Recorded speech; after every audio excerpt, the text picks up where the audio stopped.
nuts I've cracked.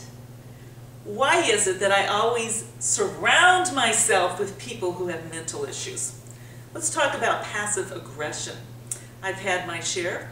I didn't know what passive aggressive was until maybe 10 years ago. I don't know, my mother was passive aggressive. I didn't even know that that's anything that she was or did until she got really angry at me one time because she didn't like my opinion. It didn't match hers. And then I married a man, and they used to say that you marry a person who is like one or the other parent. And I used to look at this husband and I'm like, he's not like either of my parents. But as I lived with him and I learned about mental illness and passive-aggressive behavior, I realized I had married a man who was somewhat like my mother. Let me tell you how he would behave. I was really sick the first year that we got married. And I was in the hospital. I was 3.5 months pregnant, and I had to have some major surgery.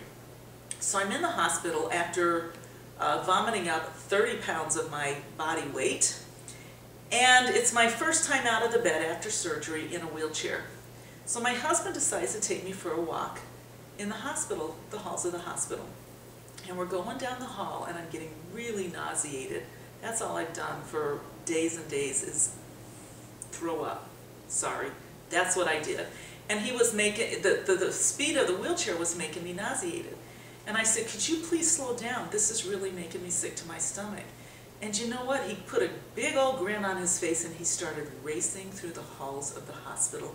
And there was nothing I could do. I was so weak. And I later learned that my father found out. And he defended me to that husband and really chewed him out for the way he treated me. I didn't know at the time, but that was passive aggressive. So that's something we'll discuss on Blog Talk Radio. Join me, Amy Sue, and 2 other nuts, Penny and Peggy, for an experiential dialogue on manifesting, healing, experiencing, and becoming. Let's fix the cracks together. Tune in to Oh Nuts I've Cracked on Blog Talk Radio, 7 p.m. Eastern Time, 6 Central, Monday nights, beginning Monday, March 29th, where you'll find a dose of serious sprinkled with humor. You too can call in and share your experiences.